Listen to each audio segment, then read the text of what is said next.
Assalamualaikum warahmatullahi wabarakatuh. Terima kasih kepada Ibu Sri Mulyati MBD selaku dosen pengampu mata kuliah Ilmu Pendidikan. Pada kesempatan kali ini, kami berkenan untuk menyajikan topik yang kami persiapkan, yaitu program dan pengelolaan pendidikan. Kami dari Universitas Veteran Bangun Nusantara, Fakultas Keguruan Ilmu Pendidikan, Program Studi Pendidikan Guru Sekolah Dasar dari kelas 1B. Izinkan kami memperkenalkan diri. Saya sendiri sebagai moderator yaitu Talita Anania Yorkomitah dan teman-teman saya. Saya Koden Kasya Prastiwi. Saya Retna Gitasari. Perkenalkan, nama saya Nadia Ibumasari. Perkenalkan, saya Winda Dia Pratiwi. Latar belakang program pendidikan adalah serangkaian kegiatan penting yang dapat memberikan konteks dan pemahaman tentang mengapa program pendidikan itu penting untuk dibahas. Bagi suatu negara itu penting untuk memiliki program pendidikan yang efektif dan efisien. Program pendidikan memiliki peran vital dalam membentuk karakter pengetahuan dan keterampilan individu. Dan juga pengelolaan pendidikan sangat penting karena proses pengelolaan sumber daya pendidikan perlu dikelola secara profesional. Artinya, seluruh sumber daya pendidikan tidak akan berpengaruh terhadap pengembangan sumber daya manusia yang berkualitas jika manajemen pendidikan lemah. Selanjutnya ada rumusan masalah. Yang pertama, bagaimana konsep dasar pengelolaan pendidikan. Yang kedua, apa saja fungsi dan prinsip pengelolaan pendidikan. Yang ketiga, jelaskan bidang gerakan pengelolaan pendidikan atau pengelolaan operatif. Yang keempat, pendekatan apa saja yang ada di dalam pengelolaan pendidikan. Yang kelima, bagaimana pengelolaan pendidikan di Indonesia. Yang keenam, apa program-program pengelolaan pendidikan di Indonesia. Selanjutnya ada tujuan dan manfaat pembahasan.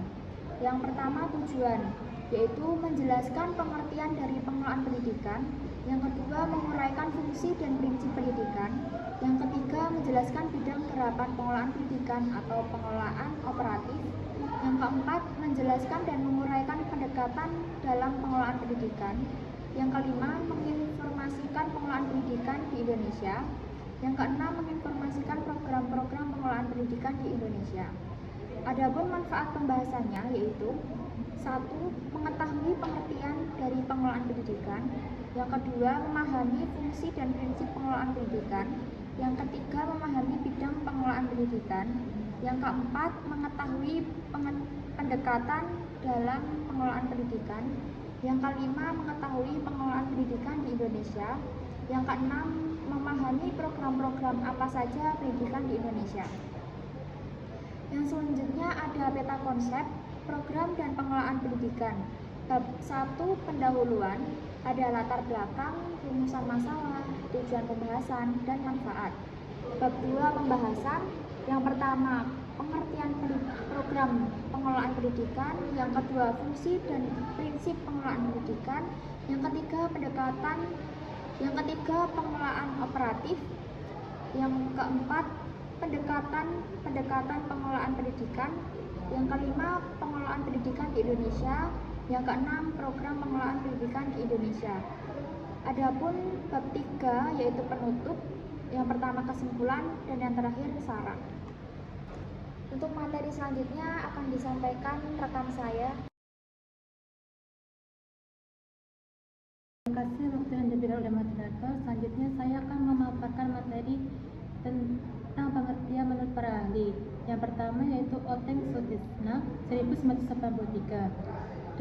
Kata pengelolaan berasal dari kata manajemen, sedangkan istilah manajemen sama artinya dengan administrasi. Dapat diartikan sebagai upaya untuk menerapkan kaidah-kaidah administrasi dalam bidang pendidikan. Yang kedua, Muhammad Rifai 1982. Ialah keseluruhan proses yang mempergunakan dan mengikutsertakan semua sumber potensi yang tersedia dan yang sesuai, baik personal maupun material, dalam usaha untuk mencapai bersama suatu tujuan secara efektif dan efisien. Yang ketiga, Sondang P. Siagian 1983 adalah sebagian keseluruhan proses kerjasama antara dua orang manusia atau lebih yang didasarkan atau rasionalitas tertentu untuk mencapai tujuan yang telah ditentukan sebelumnya. Selanjutnya, pengertian pengelolaan pendidikan.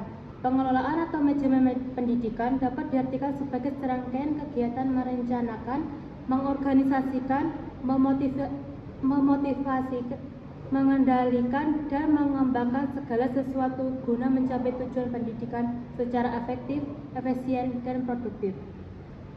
Selanjutnya, kenapa harus ada pengelolaan pendidikan?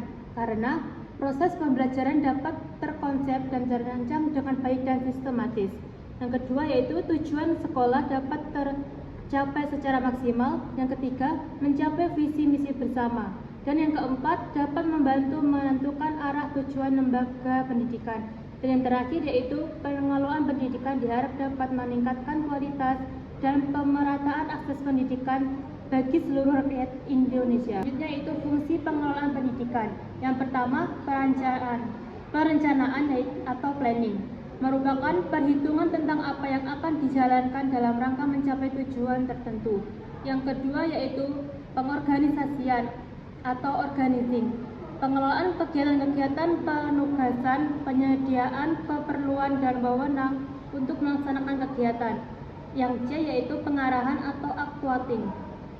Menurut George R. Tenry 1986, pengarangan merupakan langkah yang diambil oleh kepala sekolah dalam sebuah organisasi untuk memberikan semangat dan motivasi bagi anggotanya, sehingga lebih efektif dalam melakukan tugas dan tanggung jawabnya demi mencapai tujuan organisasi.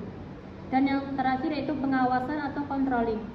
Menurut Sutono NS 2004-128, pengawasan merupakan kegiatan pembandingan atau mengukur untuk sedang atau sudah terjadi dilaksanakan dengan kriteria atau rencana yang sudah diterapkan sebelumnya. Dari selanjutnya akan saya kembalikan ke moderator. Untuk materi selanjutnya akan disampaikan rekan saya. Aspek dalam perencanaan. Perencanaan merupakan suatu proses mempersiapkan serangkaian pengambilan keputusan untuk dilakukan tindakan dalam mencapai tujuan organisasi dengan dan tanpa menggunakan sumber-sumber yang ada. Yang pertama, ada apa yang dilakukan. 2, siapa yang melakukan. 3, apa saja yang dilakukan agar tercapainya tujuan dapat maksimal. Yang keempat, di mana akan melakukan. Kelima, apa saja yang diperlakukan dan tercapainya tujuan-tujuan dilakukan. Yang keenam, selanjutnya prinsip-prinsip pengelolaan pendidikan. Menurut Henry Fayol dalam Wahib N tahun 2018, Real 1. Division of work, asas pembagian kerja. Misalnya kepala sekolah memiliki tugas sendiri, begitupun guru dan pegawai memiliki tugas dan tanggung jawab masing-masing. Yang kedua ada authority and responsibility atau asas wewenang dan tanggung jawab. Kepala sekolah, guru, pegawai, dan siswa memiliki wewenang dan tanggung jawab masing-masing dalam mencapai tujuan pendidikan. Yang ketiga, disiplin. Asas disiplin. Disiplin dilakukan oleh semua anggota sekolah agar tercapai tujuan yang diinginkan dengan menaati semua peraturan yang sudah dibuat dan disepakati bersama sebelumnya. Yang keempat, unity of command. Asas kesatuan perintah. Kelima, unity of direction. Asas kesatuan jurusan atau arah. Dalam hal ini, kepala sekolah dan wakil terbagi dalam berbagai bidang dan tugas yang berbeda, namun memiliki satu tujuan yang sama. Keenam, subordination of individual interest into general interest. Asas kepentingan umum di atas kepentingan pribadi.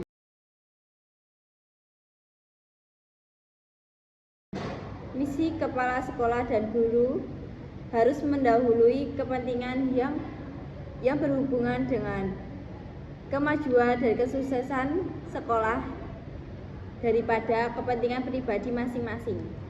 Selanjutnya, pengelolaan sistem pendidikan.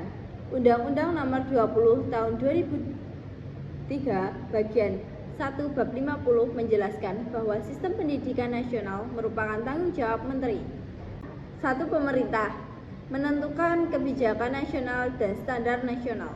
Yang kedua, pendidikan untuk menjamin pendidikan nasional. Yang kedua, pemerintah daerah menyelenggarakan sekurang-kurangnya satu satuan pendidikan pada semua jenjang pendidikan.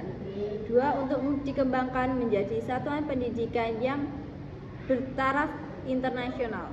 3. Ada pemerintah daerah provinsi melakukan koordinasi atas penyelenggaraan pendidikan, pengembangan tenaga kependidikan dan penyediaan fasilitas penyelenggaraan pendidikan lintas daerah, kabupaten atau kota untuk tingkat pendidikan dasar dan menengah. Selanjutnya, waktu dan tempat saya kembalikan kepada moderator. Untuk materi selanjutnya akan disampaikan rekan saya.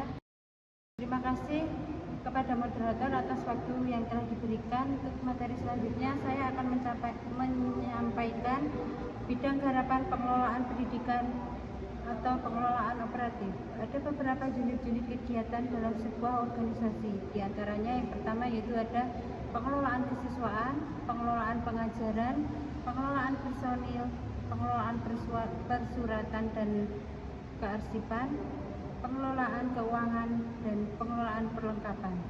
Pengelolaan operatif dalam unit-unit tertentu memiliki karakteristik kegiatan yang berbeda. Namun semua itu memiliki kesamaan dalam prinsip pengelolaan, yaitu ketertiban, kejelasan, efektif, dan efisien. Pengelolaan pendidikan dari segi operasional ada yang pertama yaitu ada pengelolaan kesiswaan. Menurut Undang-Undang Nomor 20 Tahun 2003 tentang Sistem Pendidikan Nasional, wajib mengenyam pendidikan minimal 12 tahun, yaitu di jenjang SD, SMP, dan SMA. Program wajib belajar 12 tahun bertujuan untuk yang pertama yaitu menghilangkan stigma bahwa Indonesia adalah negara bodoh. Yang kedua, memberikan bakal kemampuan dasar bagi siswa untuk mengembangkan kehidupannya. Yang ketiga, masalah utama yang perlu mendapatkan perhatian dalam bidang kesiswaan, yaitu ada 3 masalah. Masalah penerimaan siswa baru, masalah kemajuan belajar, dan evaluasi belajar. Dan yang terakhir ada masalah bimbingan. Pengelolaan yang berhubungan dengan kesiswaan yaitu ada statistik presensi siswa, buku laporan keadaan siswa, buku induk, kleper, buku daftar kelas, buku laporan pendidikan, dan daftar presensi. Yang kedua ada pengelolaan pengajaran atau kurikulum. Kegiatan dalam pengelolaan kurikulum diantaranya pengadaan buku kurikulum termasuk pedoman-pedomannya, penyusunan program kurikuler dan kegiatan tambahan, pengembangan alat belajar, penyusunan jadwal dan pembagian tugas mengajar, pengembangan sistem evaluasi belajar. Pengelolaan yang berhubungan dengan pengajaran pembinaan kurikulum yang pertama ada buku pedoman kerja tahunan, statistik kemajuan belajar, jadwal tahunan atau kalender pendidikan, jadwal pelajaran, daftar buku siswa, daftar buku pegangan guru dan juga buku absensi kelas. Yang ketiga ada pengelolaan personil. Tugas utama pemimpin sekolah ialah membimbing dan mengembangkan sekolah. Ada beberapa tugas yang perlu dilaksanakan, ada 6 yaitu perencanaan kebutuhan, penerimaan dan penempatan tenaga, penyelenggaraan program orientasi, pembinaan dan pengembangan staf, berhentian dan pemensionan, dan yang terakhir ada pengelolaan kearsipan dan persuratan. Untuk waktu dan tempat saya kembalikan ke moderator. Untuk materi selanjutnya akan disampaikan rekan saya. Pendekatan pengelolaan pendidikan. Yang pertama, pengelolaan pendidikan di masyarakat. Pengelolaan pendidikan di masyarakat mencakup beberapa metode dan strategi untuk mengelola dengan mengatur strategi pendidikan. Pendekatan melalui kebudayaan dan religius. Kedua, pendekatan partisipasif. Pendekatan ini memastikan bahwa keputusan pendidikan mencerminkan kebutuhan nilai-nilai yang relevan dengan komunitas yang dijalani. Yang ketiga, pendekatan kolaboratif. Pendekatan ini dari berbagai lembaga, baik negeri, swasta, dan yayasan. Kolaborasi ini mencakup program sumber daya dan pengetahuan. Yang keempat, pendekatan holistik, memandang pendidikan sebagai internal dan pembangunan sosial ekonomi dan budaya di masyarakat. Yang kelima, pendidikan berbasis teknologi, memanfaat teknologi informasi dan komunitas untuk meningkatkan akses, kualitas, dan efisiensi pendidikan. Selanjutnya, pengelolaan pendidikan di Indonesia. Pengelolaan pendidikan di Indonesia diatur secara komprehensif di dalam Undang-Undang Nomor 20 Tahun 2003 tentang Sistem Pendidikan Nasional atau Undang-Undang dalam Sisdiknas. Landasan hukum dan tujuannya. UU Sisdiknas menjadi landasan hukum bagi penyelenggaraan pendidikan di Indonesia. Tujuan utama pendidikan nasional adalah untuk mengembangkan peserta didik agar menjadi manusia yang beriman, bertakwa, dan berakhlak mulia. Selanjutnya, definisi pendidikan. Pendidikan didefinisikan sebagai sadar, terencana, untuk mewujudkan suasana belajar yang aktif sehingga peserta didik dapat mengembangkan potensi diri. Selanjutnya, jalur dan jenjang pendidikan. Menurut Undang-Undang Nomor 20 Tahun 2003 Bab 1 Pasal 13, UU ini mengatur 3 jalur pendidikan. Yang pertama, pendidikan formal. Pendidikan formal ini meliputi SD, SMP, SMA maupun SMK. Yang kedua, pendidikan non-formal. Pendidikan non-formal ini meliputi bimbingan belajar, kursus, atau homeschooling. Yang ketiga, pendidikan informal. Pendidikan informal ini melibatkan keluarga dan masyarakat. Selanjutnya, pengelolaan pendidikan di Indonesia. Yang pertama, kebijakan wajib belajar. Setiap warga negara wajib belajar selama 12 tahun. Yang kedua, standar nasional pendidikan. UU Sisdiknas menetapkan standar nasional pendidikan sebagai acuan dalam pengembangan kurikulum, tenaga pendidik, sarana dan prasarana. Selanjutnya, ada program untuk mewujudkan pemerataan pendidikan di Indonesia. Yang pertama, infrastruktur pendidikan merata. Yang kedua, aksesibilitas transportasi. Yang ketiga, bantuan keluarga dan beasiswa. Yang keempat, pengembangan kurikulum vokasi. Yang kelima, pelibatan orang tua. Sekian presentasi dari kelompok kami. Apabila ada salah kata, mohon maaf yang sebesar-besarnya. Semoga video ini dapat membantu dan bermanfaat. Terima kasih. Wassalamualaikum warahmatullahi wabarakatuh.